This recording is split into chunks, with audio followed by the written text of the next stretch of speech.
페루가 충격에 빠졌습니다. 안데스의 한 마을, 낡은 브라질산 중고버스가 절벽 아래로 추락했습니다. 그리고 그 안엔 손자를 안고 있었던 65세 퇴역 군인이 있었습니다. 몇 달 뒤 마을에 한국 중고버스가 들어왔습니다. 그리고 멈추지 않던 인생도 그제야 멈췄습니다.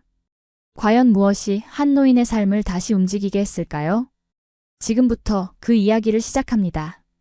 여기서 잠깐 좋아요와 구독 버튼 눌러주는 센스. 안녕하세요. 저는 라울 몬테로입니다. 올해 65살이에요. 페루 군대에서 30년을 복무했고 지금은 안데스 산맥 한복판 작은 마을에서 살고 있습니다. 그날 아침도 평범했어요.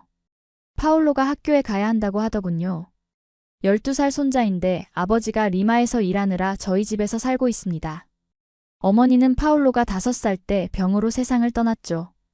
그래서 제가 아버지 역할까지 하고 있었어요. 할아버지, 버스 늦으면 안 돼요. 파울로가 가방을 메고 서둘렀습니다. 저도 마을 아래쪽 장터에 갈 일이 있어서 함께 버스를 탔어요. 브라질에서 온 중고버스였습니다. 이미 10년은 넘게 우리 마을을 다녔던 낡은 차였죠. 버스 정류장에 서 있던 사람들도 익숙한 얼굴들이었어요. 마리아 할머니, 호세 아저씨, 학교 가는 아이들까지. 우리 마을 사람들에게 이 버스는 유일한 교통수단이었거든요. 운전사 카를로스가 인사했습니다. 오늘도 안전하게 모시겠습니다. 저는 고개를 끄덕였어요. 그런데 뭔가 이상했습니다. 평소보다 엔진 소리가 거칠었거든요. 브레이크를 밟을 때마다 삐걱거리는 소리도 났죠.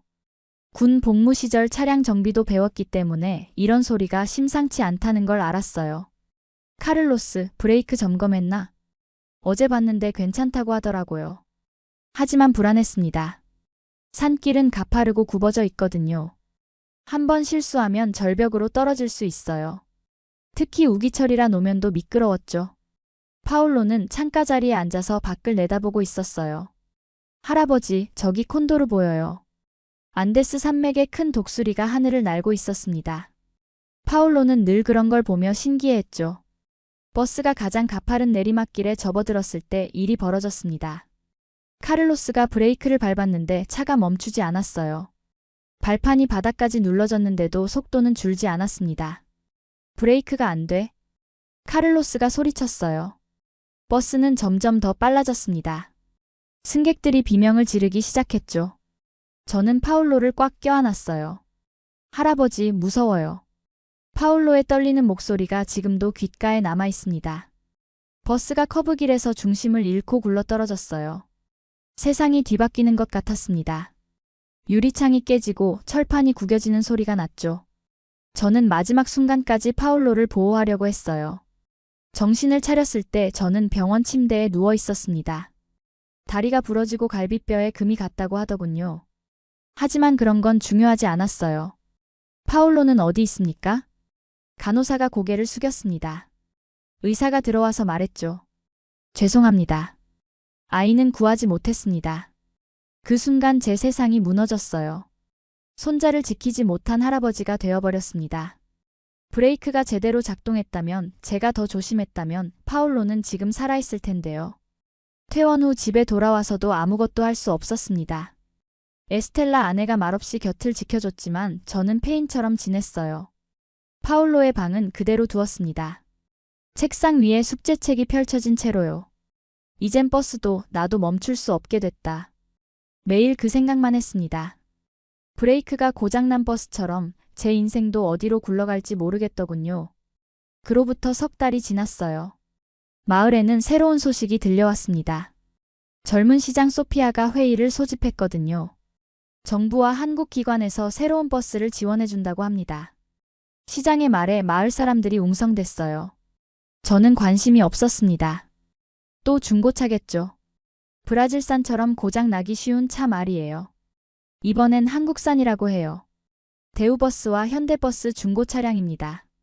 마을 사람들은 기대했지만 저는 달랐어요. 중고는 중고일 뿐이거든요.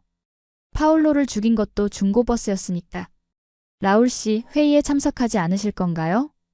에스텔라가 물었습니다. 저는 고개를 저었어요. 무슨 소용이 있겠소. 또 같은 일이 반복될 텐데. 하지만 마을에서는 준비가 한창이었어요. 코이카라는 한국 기관에서 기술자들이 온다고 했거든요. 시범 사업이래요. 우리 마을이 성공하면 다른 고산 지역에도 확대한다고 했습니다. 과거를 돌이켜보니 실패의 연속이었어요. 중국산 버스도 왔다 갔고 브라질산도 마찬가지였죠. 모두 고산지대 환경을 견디지 못했거든요. 엔진 과열, 브레이크 고장, 부품 부족이 반복됐어요. 또 몇 년 쓰다가 고장 날 거야. 마을 사람들도 속으로는 그렇게 생각했을 겁니다. 하지만 이번만큼은 뭔가 달랐어요. 일주일 후 한국 사람들이 도착했습니다. 김동아라는 기술자와 정진우라는 회사 직원이었어요. 김동아는 50대 후반으로 보였고 정진우는 40대 초반 같았습니다. 안녕하세요. 저희가 버스 정비를 도와드리러 왔습니다. 김동아가 서툰 스페인어로 인사했어요. 마을 사람들이 신기했지만 저는 여전히 회의적이었습니다. 첫 번째 버스가 도착한 날을 기억해요. 파란색 버스였습니다. 대우 로얄시티라고 했죠. 겉보기에는 낡아 보였어요. 또 중고냐? 저는 중얼거렸습니다. 하지만 김동아가 버스를 점검하는 모습은 달랐어요. 엔진룸을 열고 하나하나 자세히 살펴봤거든요. 이 차는 한국에서 15년 정도 운행했습니다. 하지만 정비 기록이 완벽해요. 정진우가 설명했어요. 저는 코웃음 쳤습니다. 15년이나 된 차가 뭐가 좋다는 건지. 브레이크 시스템부터 확인하겠습니다. 김동아가 말했어요. 저는 깜짝 놀랐습니다. 첫 번째로 브레이크를 점검한다니. 브라질산 버스와는 달랐어요. 김동아는 브레이크 패드, 디스크, 오일까지 모든 걸 교체했습니다. 중국산 부품도 써봤지만 모두 실패했다고 하더군요. 고산지대는 일반 도로와 다릅니다. 브레이크가 생명이에요. 김동아의 말이 제 마음에 박혔어요. 파울로 사고 이후 처음으로 누군가 브레이크의 중요성을 말하는 걸 들었거든요. 한 달 동안 정비 작업이 계속됐어요. 저는 멀리서 지켜만 봤습니다. 에스텔라가 김동아에게 커피를 가져다 주곤 했죠. 라울도 와서 구경해보세요. 신기한 게 많아요. 에스텔라가 말했지만 저는 거절했어요. 믿고 싶지 않았거든요. 매일 아침 김동아는 체크리스트를 들고 버스를 점검했습니다.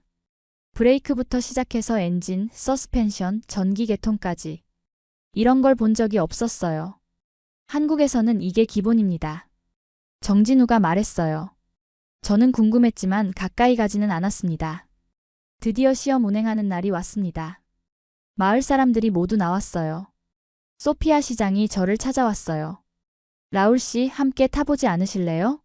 마을 어른으로서 확인해 주세요. 저는 고개를 저었습니다. 안 탑니다. 또 브레이크가 고장 날 텐데.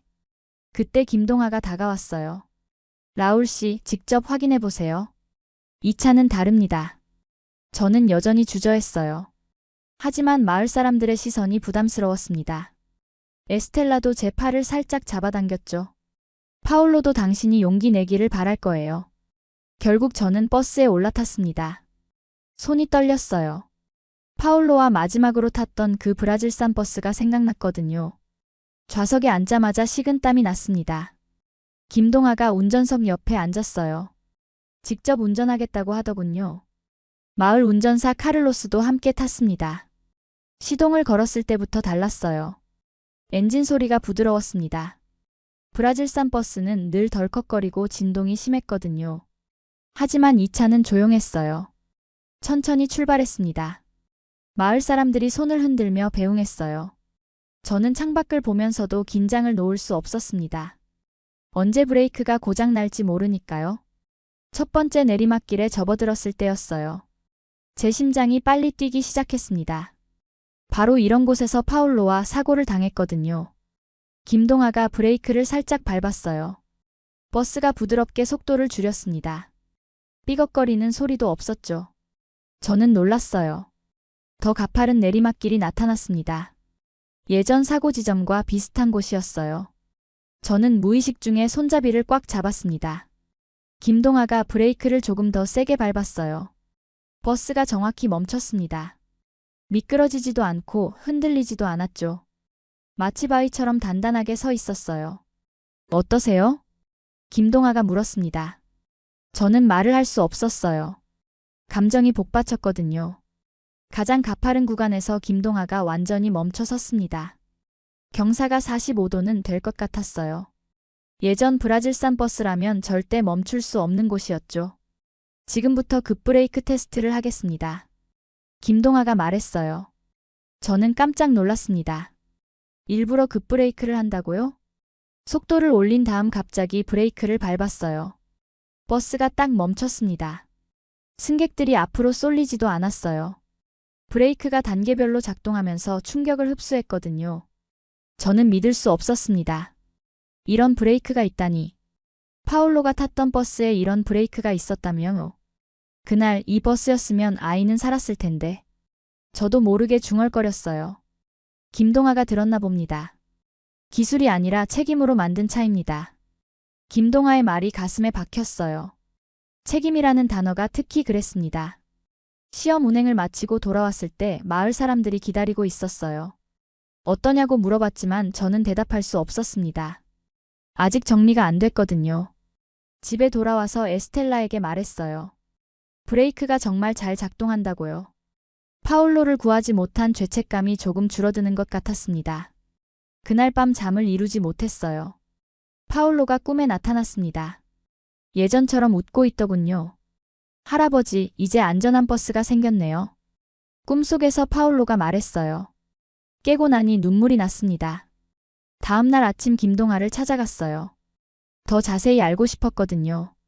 어떻게 이런 브레이크를 만들 수 있는지 궁금했습니다. 김동하는 브레이크 시스템을 하나하나 설명해줬어요.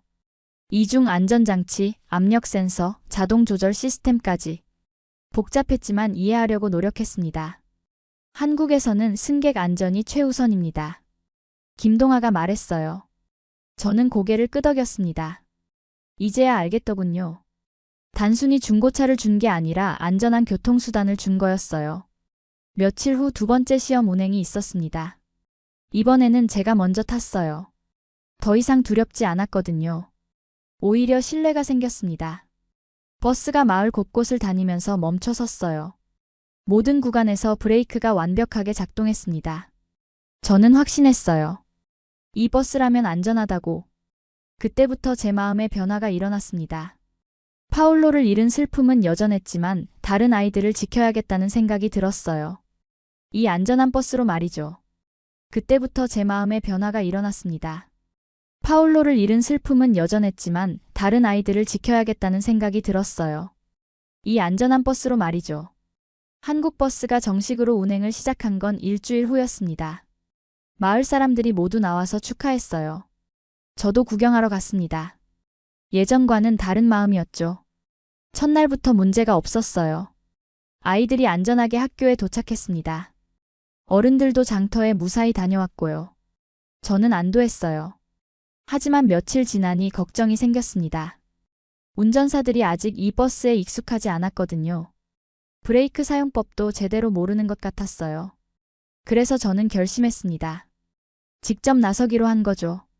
소피아 시장을 찾아갔어요. 제가 안전관리를 도와드리겠습니다. 시장이 놀랐어요. 몇 달 동안 집에만 있던 제가 갑자기 나선 거니까요. 저는 매일 아침 버스 정류장에 나갔습니다. 아이들이 등교할 때마다 직접 확인했어요. 안전벨트는 맸는지, 버스 안에서 장난치지는 않는지 말이죠. 처음에는 아이들이 어색해했어요. 무서운 할아버지가 갑자기 나타났으니까요. 하지만 며칠 지나니 익숙해졌습니다. 라울 할아버지, 안녕하세요. 아이들이 인사했어요. 파울로만 했던 인사를 다른 아이들도 하는 거예요. 가슴이 아팠지만 동시에 따뜻했습니다. 운전사들에게도 조언했어요. 브레이크 사용법, 내리막길 주의사항, 승객 안전 수칙까지. 군대에서 배운 안전교육 경험이 도움됐죠. 라울 씨, 정말 도움이 많이 됩니다. 카를로스가 고마워했어요. 예전 사고 때 운전했던 바로 그 사람이었습니다. 처음에는 어색했지만 이제는 괜찮았어요. 일주일이 지나자 변화가 보였습니다. 운전사들이 더 조심스럽게 운전했어요. 아이들도 버스 안에서 얌전했고요. 작은 변화들이었지만 의미가 컸습니다. 어느 날 하교 시간에 위험한 일이 있었어요. 한 아이가 버스에서 내리다가 넘어질 뻔했거든요. 저는 재빨리 아이를 붙잡았습니다. 천천히 내려야지. 아이는 무사했어요. 하지만 저는 더 철저해져야겠다고 생각했습니다. 파울로 같은 일이 다시는 일어나면 안 되니까요. 그 후로 저는 매번 버스에 직접 탑승했습니다. 아침 첫 차부터 저녁 막차까지 승객들의 안전을 지키는 게 제 일이 됐어요. 마을 사람들이 저를 다시 보기 시작했습니다. 예전처럼 리더로 인정해주는 것 같았어요. 몇 달 동안 집에만 있던 제가 다시 나선 거니까요. 이 길은 내가 지킨다. 저는 속으로 다짐했습니다. 파울로를 지키지 못했지만 다른 아이들은 반드시 지키겠다고요. 김동아도 제 변화를 눈치챘어요. 어느 날 저에게 말했습니다. 라울 씨가 있어서 더 안심됩니다. 저는 고개를 끄덕였어요. 이제 제 역할을 찾은 것 같았거든요. 한 달이 지나자 사고가 한 건도 없었습니다. 모든 승객이 안전하게 목적지에 도착했어요. 저는 뿌듯했습니다. 에스텔라도 제 변화를 기뻐했어요. 다시 활기를 찾은 남편을 보는 게 좋았나 봅니다. 당신이 다시 살아 돌아온 것 같아요. 에스텔라의 말에 저는 미소 지었습니다. 정말 그런 기분이었거든요. 파울로를 잃은 슬픔은 여전했어요. 하지만 이제 그 슬픔을 다른 방식으로 승화시킬 수 있게 됐습니다. 더 많은 아이들을 지키는 일로 말이죠. 마을 사람들이 저를 버스 안전지킴이라고 부르기 시작했어요. 공식 직책은 아니었지만 모두가 인정하는 역할이었습니다. 그렇게 저는 새로운 삶을 시작했어요. 파울로 대신 버스 핸들을 붙잡고 마을의 안전을 지키는 사람이 된 거죠. 그렇게 저는 새로운 삶을 시작했어요. 2달이 지나자 김동아가 새로운 제안을 했습니다. 마을 사람들에게 정비 기술을 가르쳐 주겠다는 거였어요. 단순히 버스만 주고 가는 게 아니라 기술까지 전수하겠다고 했죠. 마을 회관에 임시 정비 교실이 생겼습니다. 김동아가 직접 강사가 되어서 기본적인 점검 방법부터 가르쳤어요. 엔진 오일 확인법, 브레이크 패드 점검법, 타이어 공기압 측정법까지. 저도 수업에 참여했습니다. 65살에 새로운 걸 배우는 게 쉽지는 않았어요. 하지만 포기하지 않았습니다. 안전과 직결된 일이었거든요. 기본 점검만 제대로 해도 대부분의 사고를 막을 수 있습니다. 김동아의 말이 맞았어요. 파울로 사고도 사전 점검만 제대로 했다면 막을 수 있었거든요. 일주일 후 실습이 시작됐습니다. 실제 버스를 가지고 점검하는 거였죠. 처음에는 모든 게 어려웠어요. 공구 사용법부터 배워야 했거든요. 하지만 군대에서 배운 기계 정비 경험이 도움됐습니다. 조금씩 요령이 생기더군요. 특히 브레이크 점검에는 자신이 생겼어요. 김동아는 매우 꼼꼼했습니다. 작은 실수도 놓치지 않고 지적해줬어요. 때로는 엄격했지만 그것도 안전을 위한 거였죠. 한 달 후 정비 교육이 끝났을 때 저는 기본적인 점검은 할 수 있게 됐어요. 완전한 정비사는 아니었지만 문제가 있는지 정도는 알 수 있었습니다. 운전사 교육도 병행됐어요. 단순히 운전하는 것뿐만 아니라 승객 안전, 응급상황 대처법, 차량 관리법까지 배웠습니다. 카를로스도 열심히 참여했어요. 예전 사고에 트라우마가 있었는지 누구보다 진지했습니다. 이제야 진짜 운전사가 된 기분입니다. 카를로스가 말했어요. 저도 공감했습니다. 기술을 알고 나니 더 안전하게 운행할 수 있었거든요. 정기 점검 체계도 도입됐어요. 매주 금요일마다 버스를 전면 점검하는 거였죠. 저는 이 점검팀의 일원이 됐습니다. 점검표를 작성하고 문제가 있으면 즉시 수리했어요. 작은 문제라도 절대 넘기지 않았습니다. 파울로 사고가 바로 그런 작은 방심에서 시작됐으니까요. 김동아는 떠나기 전에 마지막 당부를 했습니다. 기술은 전해져야 진짜입니다. 저는 그 말을 가슴에 새겼어요. 배운 기술을 다른 사람들에게도 가르쳐 주겠다고 다짐했습니다. 김동아가 떠난 후에도 교육은 계속됐어요. 이번에는 제가 강사가 됐습니다. 새로 온 운전사들에게 점검법을 가르쳐 줬죠. 처음에는 서툴렀어요. 가르치는 일이 쉽지 않았거든요. 하지만 점점 요령이 생겼습니다. 무엇보다 안전의 중요성을 강조했어요. 어느 날 마을 아이들이 찾아왔어요. 버스에 대해 궁금한 게 많다고 하더군요. 저는 기꺼이 설명해 줬습니다. 이 브레이크는 어떻게 작동해요? 한 아이가 물었어요. 저는 자세히 설명해 줬습니다. 아이들의 눈이 반짝였어요. 그날 아이들과 함께 특별한 일을 했습니다. 마을 회관벽에 벽화를 그리는 거였어요. 한국 버스와 함께 그라시아스 코레아라고 큰 글씨로 썼습니다. 아이들이 직접 그린 그림이었어요. 한국 국기와 페루 국기가 나란히 그려져 있었고 그 아래 안전하게 달리는 버스가 있었습니다. 벽화를 완성하고 나니 뿌듯했어요. 이제 한국의 기술이 우리 마을에 완전히 뿌리내린 것 같았거든요. 저는 파울로에게 말했어요. 마음속으로요. 파울로야, 이제 다른 아이들은 안전해. 할아버지가 지키고 있어. 그날 밤 꿈에 파울로가 또 나타났어요. 이번에는 웃고 있었습니다. 한국 버스가 운행을 시작한 지 반년이 지났어요. 마을에 놀라운 변화가 일어났습니다. 무엇보다 사람들이 자유롭게 이동할 수 있게 됐거든요. 병원 가는 길이 완전히 달라졌어요. 예전에는 응급 환자가 생기면 큰일이었습니다. 버스가 언제 고장날지 몰랐거든요. 하지만 이제는 안심이에요. 한국 버스는 한 번도 고장난 적이 없었거든요. 지난달에 마리아 할머니가 갑자기 쓰러지셨어요. 저는 즉시 버스를 불렀습니다. 30분 만에 병원에 도착할 수 있었죠. 예전 같았으면 몇 시간은 걸렸을 텐데요. 장터 가는 것도 편해졌어요. 매주 화요일과 금요일에 정기 운행을 해서 마을 사람들이 신선한 채소와 과일을 살 수 있게 됐습니다. 생활이 훨씬 풍요로워졌어요. 아이들 학교 가는 것은 말할 것도 없죠. 이제 결석하는 아이가 거의 없어요. 비가 와도 눈이 와도 안전하게 학교에 갈 수 있거든요. 에스텔라가 특별한 아이디어를 냈어요. 한국의 감사를 표현하자는 거였죠. 마을 여성들과 함께 김치 만드는 법을 배웠습니다. 인터넷으로 레시피를 찾아서요. 처음에는 맛이 이상했어요. 고춧가루도 구하기 어려웠고 배추도 한국 것과 달랐거든요. 하지만 몇 번 시도하니 그럭저럭 먹을 만해졌습니다. 한 달 후 에스텔라가 김치와 쌈밥 나눔 행사를 열었어요. 마을 회관에서 한국 음식을 함께 먹는 자리였죠. 김동아에게 보내는 감사의 마음을 담은 거였습니다. 맛은 완벽하지 않았지만 마음만은 진짜였어요. 모든 마을 사람들이 참여했습니다. 아이들도 젓가락 사용법을 배우면서 신기해했죠. 이제 우리도 한국 사람이 된 기분이에요. 에스텔라가 웃으며 말했어요. 저도 그런 기분이었습니다. 버스 덕분에 외부 손님들도 오기 시작했어요. 우리 마을의 전통 직물과 수공예품을 보러 오는 관광객들이었습니다. 예전에는 교통이 불편해서 올 수 없었거든요. 관광객들이 늘어나니 마을 경제도 살아났어요. 할머니들이 만든 직물이 잘 팔렸고 젊은 사람들도 기념품 가게를 차리기 시작했습니다. 소피아 시장이 저에게 좋은 소식을 전해줬어요. 정부에서 버스 노선을 연장하는 방안을 검토한다는 거였습니다. 성공 사례로 인정받은 거죠. 라울 씨 덕분입니다. 소피아가 고마워했어요. 하지만 저는 아니라고 했습니다. 한국의 기술과 마을 사람들의 노력이 만든 결과였거든요. 버스 운행이 확대되면 더 많은 마을이 혜택을 받을 수 있어요.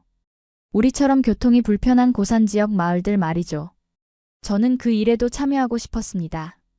한국에서 새로운 기술자가 왔다는 소식도 들렸어요. 더 많은 버스를 지원하고 정비시설도 확충한다고 했습니다. 정말 기대됐어요.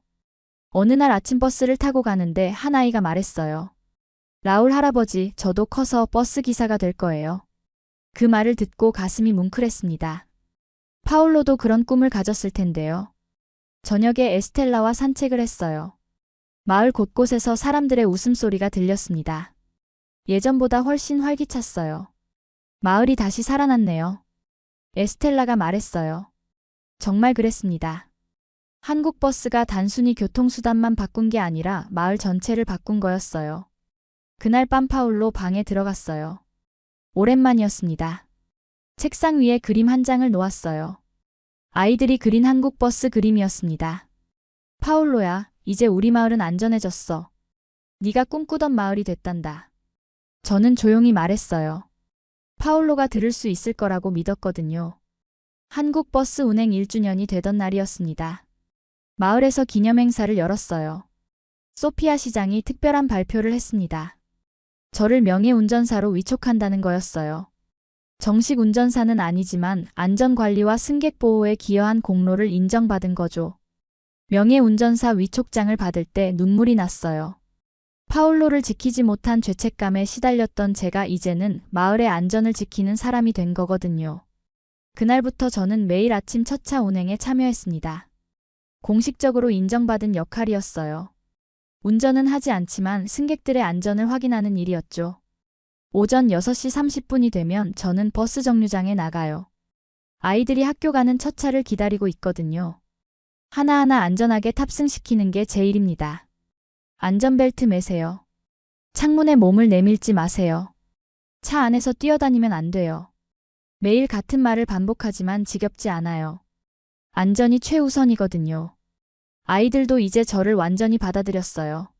무서운 할아버지가 아니라 자신들을 지켜주는 사람으로 생각하는 것 같습니다. 라울 할아버지, 오늘도 함께 가요. 매일 아침 아이들이 인사해요. 그럴 때마다 파울로가 생각나지만 이제는 슬프지만은 않아요. 오히려 힘이 납니다. 어느 날 새로 전학 온 아이가 있었어요. 아직 버스 타는 게 익숙하지 않아서 두려워하더군요. 저는 그 아이 옆에 앉아서 안심시켜줬습니다. 걱정하지 마. 이 버스는 안전해. 아이가 고개를 끄덕였어요. 한 달 후에는 다른 아이들과 똑같이 밝아졌습니다. 운전사들과의 관계도 더욱 돈독해졌어요. 이제 저는 단순한 승객이 아니라 동료였거든요. 운전 중에 이상한 소리가 나거나 문제가 생기면 저에게 먼저 물어봐요. 라울 씨, 브레이크 소리가 좀 이상한데요? 카를로스가 걱정스럽게 말했어요. 저는 직접 확인해 봤습니다. 다행히 큰 문제는 아니었지만 정비를 받아야 했어요. 즉시 운행을 중단하고 정비소로 갔습니다. 작은 문제라도 절대 넘기지 않는 게 원칙이었거든요. 승객 안전이 최우선이니까요.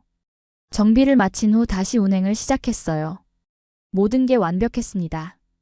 이런 철저함이 지금까지 무사고를 유지할 수 있었던 이유였죠. 오후에는 마을 어른들이 장터에 갈 때 함께 해요. 무거운 짐을 들고 타고 내리는 걸 도와드리는 거죠. 특히 할머니들은 저 없이는 버스 타기가 힘드세요. 라울, 고마워요. 할머니들이 항상 고마워하세요. 누군가에게 도움이 된다는 게 얼마나 소중한지 알았거든요. 저녁 시간에는 학원 다니는 아이들 하교를 도와요. 어두워지면 더 조심해야 하거든요. 아이들이 모두 안전하게 집에 도착할 때까지 지켜봅니다. 어느 날 한 어머니가 저에게 말했어요. 라울 씨 덕분에 마음 놓고 아이를 학교 보낼 수 있어요. 그 말이 가장 큰 보상이었어요. 파울로를 지키지 못한 아픔이 있지만 다른 아이들은 제가 지키고 있다는 확신이 들었거든요. 김동아에게서 편지가 왔어요. 한국에서 우리 마을 소식을 듣고 자랑스럽다고 하더군요. 다른 지역에서도 비슷한 프로젝트를 시작한다고 했습니다. 그날 밤 저는 깊이 생각했어요. 제 역할이 무엇인지, 앞으로 어떻게 살아야 할지 말이에요. 브레이크는 멈추기 위해 있는 게 아닙니다. 저는 혼자 중얼거렸어요. 다시 가기 위해 멈추는 겁니다. 파울로를 잃고 멈춰 섰던 제 인생이 이제 다시 달리고 있었어요. 더 안전하고 더 의미 있게 말이죠. 파울로를 잃고 멈춰 섰던 제 인생이 이제 다시 달리고 있었어요. 2년이 지난 어느 봄날이었습니다. 마을 입구에 새로운 간판이 세워졌어요. 소피아 시장이 직접 제안한 거였습니다. 그라시아스 코레아라는 큰 글씨가 새겨진 돌간판이었어요. 한국에 대한 감사의 마음을 담은 거죠. 그 아래에는 스페인어와 한국어로 안전한 여행을 환영합니다 라고 적혀 있었습니다.